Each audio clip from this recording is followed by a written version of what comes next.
Hello everybody and welcome back to the Big Joey channel, and today we're going to be doing another list of top 5s. Today I'm going to be hitting you with top 5 duel gods. So let's start it off with number 5, CHRONOS. Now I'm putting in CHRONOS at number 5. He's dropped a bit because of the recent nerf at the beginning of Season 4 where it removed his Fatalis effect from his self-buff, but he's still a very solid pick because of his late-game potential. Now, his 1 is a really good clear. He has the ground target. This is going to just damage right off the back. His 2 is you're going to have the self-buff. It's going to give you a movement speed buff and an attack speed buff for 7 seconds. His 3, it's going to be a line ability, which is also really good for clearing wave. His ultimate rewind, it's going to set you back 8 seconds. So it's easy for diving, and then you reset yourself. And his passive Wheel of Time, it pretty much is what will dictate his 2. His 1 is going to heal 1.5% max health per second. His 2 is going to be 100% mana refund on the next ability. 3 plus 25% magical power. And his 4 is plus 45% magical power contribution to a basic attack. So you really just play around with the 2 and what you want to do when you go in, and you could pretty much pick which ability on his passive that you want, and you're going to play around that. So CHRONOS, number 5. Number 4 on the list, going to be going to the assassins. Going to give it to Kali. As you can see, Kali's pros are high single target damage and high sustain. That's what you want in a game of duel. You want to be in the lane as long as you can, and you want to do as much damage to the single other target. It's only 1v1. So right off the back, her nimble strike, it's a leap. You're going to get 20% of your target's missing health when you leap onto them.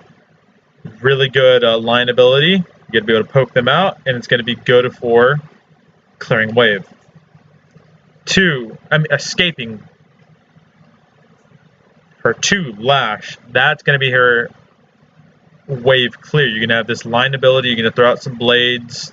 It's decent. You're going to get the bleed effect, so you can bleed them down, and you're going to gain physical lifesteal against targets affected by the bleed. So again, that's another lifesteal ability. It's going to keep you in the fight longer. Her 3, Incense. It's going to be a self-buff and a stun.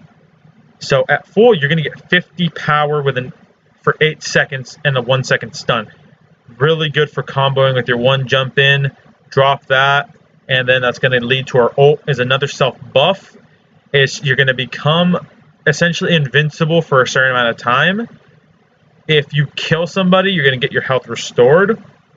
And that leads us to her passive, Marked for Death.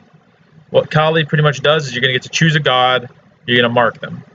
Since you're only playing 1v1, you're only going to have one option to mark. And there you go. You're going to gain physical penetration against that god. Heal 80% of your max health for killing the god, or 15% for assisting. You're going to get a gold bounty increase. Pretty much you're going to get... It pretty much works all in your favor because you're only going against one person. So that's going to be number 4, Kali. Number 3, going back into the mage category, FREYA. So FREYA is pretty much on this list for the same reason that CHRONOS is. Really good late game potential. She's a really great for bursting. So right off the back, her 1, Irradiate, it's self buff. It's going to make your basics do additional magic damage. It's still going to be a close quarters ability. You're still going to be doing basics at melee range.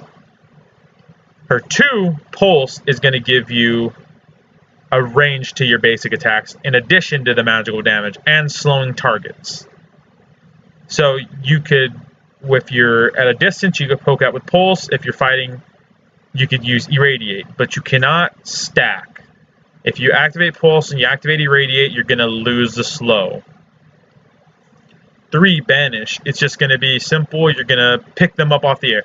Really good for running away. You're going to get 1.5 seconds at all levels, so you level it up once, you don't have to worry about it for the rest of the game. Valkyrie's Discretion, you pretty much fly into the air, and you're going to be shooting down. Also really good for escaping or chasing. So you could pick and choose how you want to use this ult. You have 4 attacks. You could use it to fly away. You could use it to chase, however you want. That's going to be her auto ultimate. And her passive, it's going to give you 15% magical lifesteal. Also really good for staying in lane. Combo that with opening up with the Vampiric Shroud, and you're going to get 4% plus 15. You're going to get 19% magical lifesteal. It's going to help you stay in the lane longer. Her late game is ridiculous if you're building right. So altogether, Freya is a menace in the lane. So that's going to be number 3. Number 2, we're going to be heading over to Hunters. Ullr.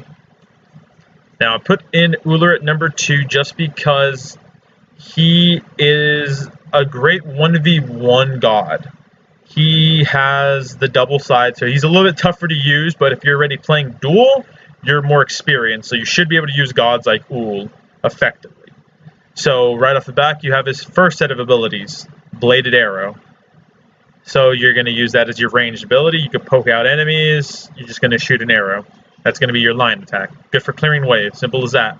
2 is going to be your ranged buff. You're going to gain physical power for 5 seconds, and that's going to scale all the way to 50 at level 20. Number 3, Hail of Arrows. That's going to be also ranged. That's going to be used for picking out people. Easy. If they're low, they get away from a fight. Lazy back, boom, punish them with Hail of Arrows.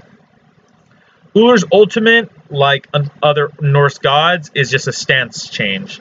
So you start with wielding axes or wielding bows, and you're going to switch to the opposite. So I told you the bow abilities. Now I'm going to tell you his axe abilities. So his throw axe. You're going to throw an axe in a line, hitting a single target, dealing damage, and stunning. That's your bread and butter for Ullr. If you're hitting the stun, you're going to kill the enemy. If you know how to execute it, you're going to kill them when you hit them with the stun. That 1.4 seconds at max level, you don't even need to get it to max level. Even at 1.2 seconds, that's still enough to where you should be able to burst them down. His 2, Invigorate, you're going to get movement speed. Actually, great for running away. If you lost a fight, but you're still alive, boom, pop that, run away. His 3, Glory Bound, it's going to be elite. Good for engaging, good for also retreating. Pick and choose how you want to use Ullr. And then your passive, Weapon Master. When Ullr uses an ability in either stance, his cooldowns on the opposite stance are reduced. So that's something you really have to take advantage of. If you're diving in with your axe and you're throwing the axe, boom, you're popping off all your abilities. Always make sure to switch and then use all your other abilities because they've all been reduced in cooldown. So that's going to be number 2, Ullr. And number 1, going back to the mage section, Hebois. Now, I've covered Hebois before in the top 5 jousts. Hebois pretty much is here for the same exact reason. He's just a menace in the lane because it's such a small lane. His 1 is the water cannon, so you have the cone ability, we know this. Atlas of the Rivers, you have the slow debuff and slow buff. If you get slowed, you're going to be immune. You're going to move faster. Good for escaping. Water Spout, great for poking out. Crushing Wave, great for killing. And then his passive, Steady Flow. Each time Hebois uses an ability, he gains a Steady Flow buff, which increases his magical power. So you could keep using this with how low the cooldown rates are on the water cannon, the Water Spout. You know, they're not too bad. So that's going to be number 1, Hebois. And now I'm going to hit you with 4 honorable mentions. First honorable mention, going back to the Hunter tree, SKADI. Now, what pushed SKADI off the list is the fact that Calder is not as invincible as it used to be, but let me give a rundown of SKADI. So her 1 Piercing Cold, that's going to be a projectile, it's going to be a line damage. Boom, and it's going to be a slow. So you do get a 20% slow right off the back, really good for clearing wave. Perfect. And it's also, Calder's basic attacks deal double damage to target inflicted by Piercing Cold. So you hit them, they're slowed, you sit Calder on them, Calder's going to do more damage. Rune of the Hunt, this is a toggle ability, this is Calder. Pretty much you upgrade this if you want to give Calder different ranks. Rank 1, he gains a dash attack. Rank 3, his kills will heal him. And rank 5, his basic attacks give SKADI 10% increased movement. So it's like having a mini Fatalis if you're Calder is following up. This ability can be activated at rank 0. So right off the bat, you don't have to upgrade it, but it's always best to upgrade it. Her number 3, her Permafrost, is going to be a ground movement. It's going to be a self and enemy. And what it does, it's going to give the slow. It's going to be 15% flat slow. It's going to have initial damage, and all the time they're on it. It's easier to use in Joust because there's small corridors. So you got them bounce off walls.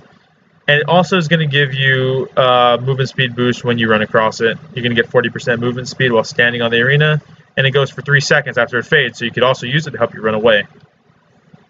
Her ultimate, Winter's Grasp, is going to be a stim on her and Calder. So Snowstorms surround Calder and SKADI. Upon activation, enemies in range become rooted and Calder is restored to full health. The storm persists for 4 seconds while dealing damage to enemies every 0.5 seconds. The thing about this is what drops SKADI to honorable mentions is that Calder can be taken out in Winter's Grasp. Before, he would become invincible.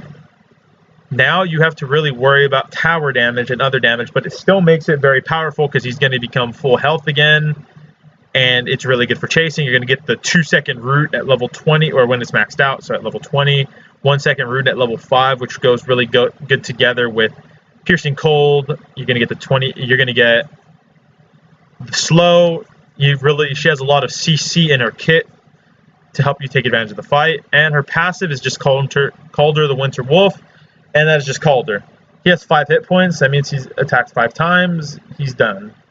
His attack speed is going to be 50% of yours. His movement speed is 110% of yours. And his power is going to scale from 40 to 80% of SKADI's basic attack damage. So SKADI herself is a power hunter.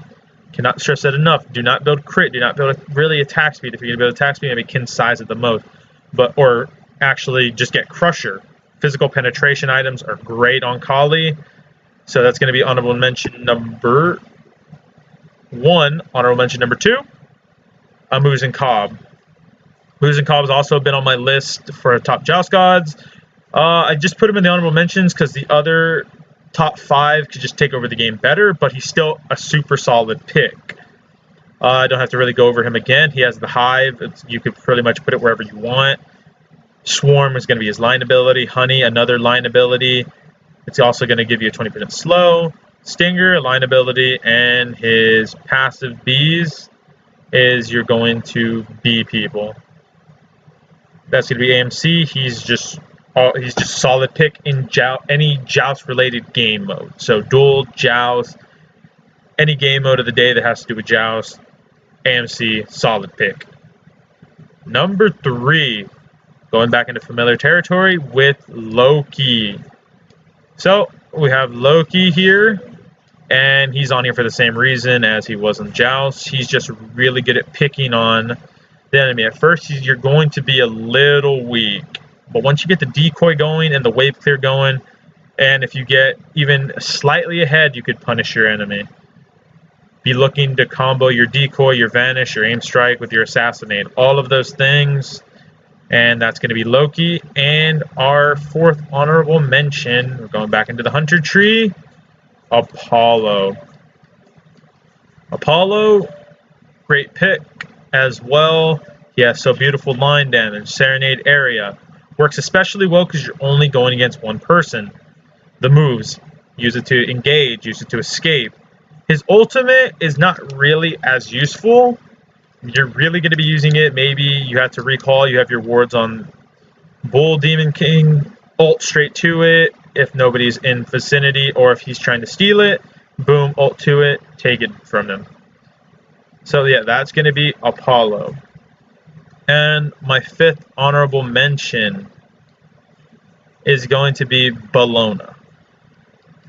So let's go through Bologna and the reasons why. So right off the back, Bologna is a solid pick because she does counter hunters well, and she has a ton of weapons in her arsenal. Her shield bash is going to give you slows. At max level, it's going to be 30% for 2 seconds. It's also going to block 30% damage. Bludgeon, great for clearing wave, clearing camps. Boom. Scourge, your line ability. It's going to give a disarm.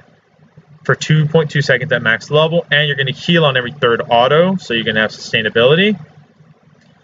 Eagle's Rally, perfect engage. You're going to jump onto them. It's going to be stunned for 1 second. You're going to get protections, 35 at max level, 50 at max level, and your flag is going to be around for 10 seconds. Perfect way to engage fights or run away if you might have to. And her passive, Master of War. Upon giving or receiving hits from basic attacks, Bellona gains protections and movement speed for 4 seconds. So you're going to get 5 stacks. Her movement speed is going to go up to 15%, and you're going to get 20 protections. So on top of that, she's really tanky, and she does a good amount of damage. It's a fair amount of damage. You're going to be able to take towers with her. You're going to be able to box with her. Everything with Bellona. So the reason I'm giving out top 5 with 5 honorable mentions, because if you're going into Duel, there are bans. Some of these gods will be banned. You're going to get gods banned. It's part of it. 6 total gods, I believe, are going to get banned, plus whatever new god is out. So 6 of the 10 gods that I mentioned may possibly be banned. So you can have the flexibility to choose between 4 and mix and match. Some people might mess up and not ban one of the top picks. You get that top pick. Some of these gods are slept on, and some people don't really keep up with the meta. So that can work in your advantage if you pay attention to these things. So that is going to be it for today. If you like this video, if you want me to continue making top 5s for Smite, like the videos, comment if you think a different god should be on here. Tell your friends. If you haven't subscribed already, subscribe to the channel. That'd be really great. And as always, thank you for watching. And this is going to be Big Joey signing off.